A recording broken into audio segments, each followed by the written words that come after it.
Hello and welcome back to this IRIS LMSALpy tutorial.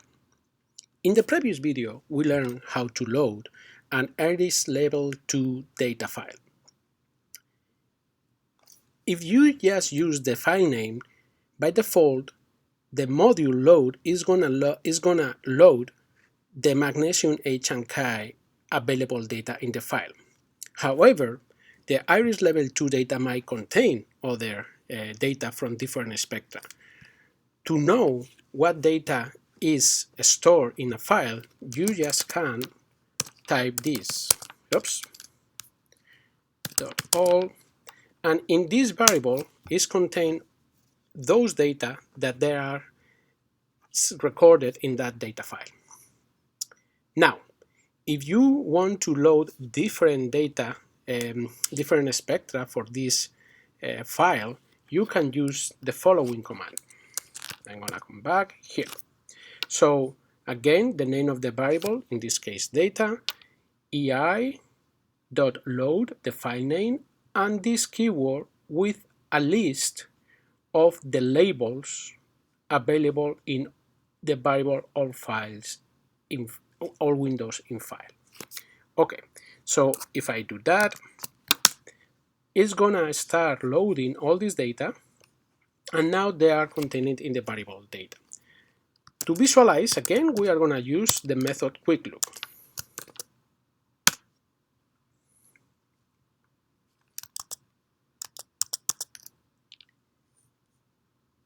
I'm going to press here. Okay. Again, you can see the first image to display usually is going to be magnesium H and K if that image has been loaded. Now, to visualize the other data corresponding to the other spectra, you can press M or N. So if I press now M, it might take a while. Now it has been going from one window to the other. We have changed to silicon 4, and usually it goes to the nominal position of the spectral line, the most prominent spectral line in that spectral range. So if I press now, I'm gonna move the mouse out of there. If I press again M, it's gonna change to another spectral window. Okay, in this case 2832.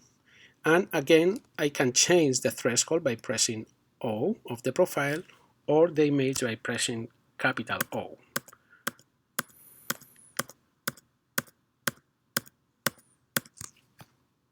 Okay, now again, I can change to the, if I want to change to the previous, I can press N.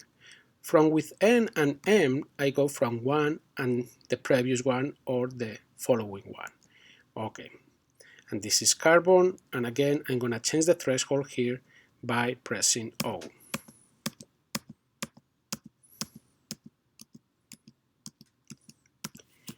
Just to identify the profile, and now I'm gonna change the contrast in the image so I can see what is happening in this data. This seems to be a search. Very interesting. So I can come here, and as you can see, this profile is extremely large, so I'm gonna change the threshold in the plot by pressing O. Sorry, P, because I want to make it larger, the threshold, so it's P.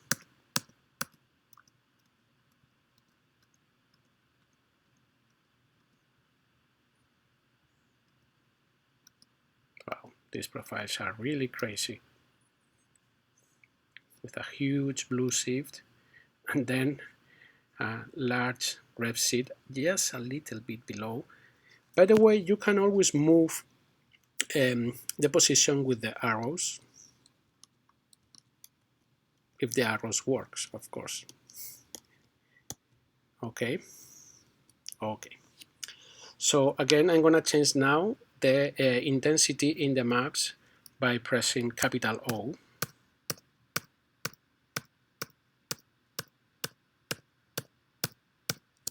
I want to up in the profile, so I'm gonna press O to make it a little bit more visible. Well, that is because I changed the position for the profile. If I move here, it's gonna be again very large. As I mentioned previously, it's going very slow because I'm recording this video at the same time that I'm using the visualization tool, and that requires a lot of resources for this quite old computer. Okay, now I want to see what is happening in this particular area.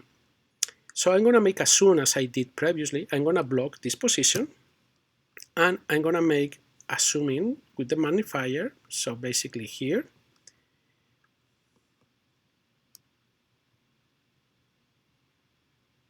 Okay, I'm going to come back to the line. So it didn't work the magnifier. Let me block here. I'm going to block this image. I'm going to apply the magnifier. Another way to start the magnifier is by pressing, in fact, O. So if I press O and I move the mouse, it's going to consider that area to make a zoom.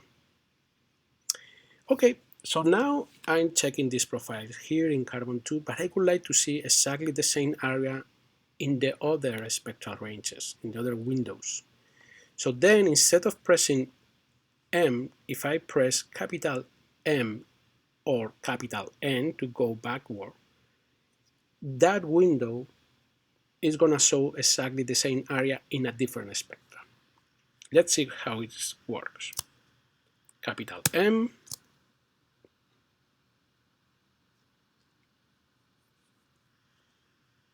Doesn't work apparently.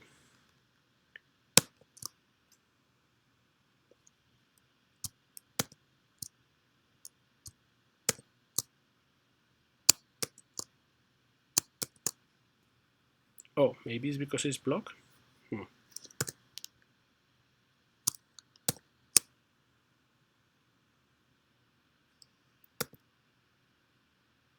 Oh, yes.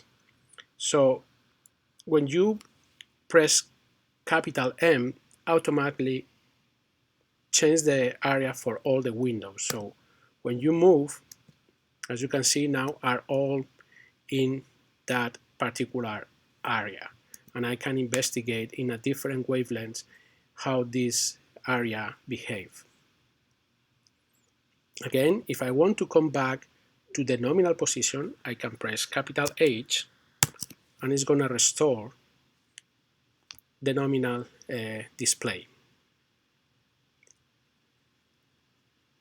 As you can see, this tool allows us to visualize different spectral in different windows using the same visualization tool. There are other functionalities that they are more advanced, and all of them you can find properly explained in this web page that you can go through IRIS LMSALpy.com.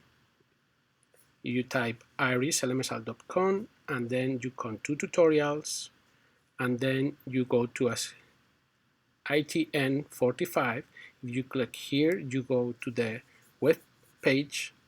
If you click here, you can get it, the PDF version of this tutorial. Sorry, here, ITN 45. Well, I hope you found useful this tutorial, and see you soon. Bye.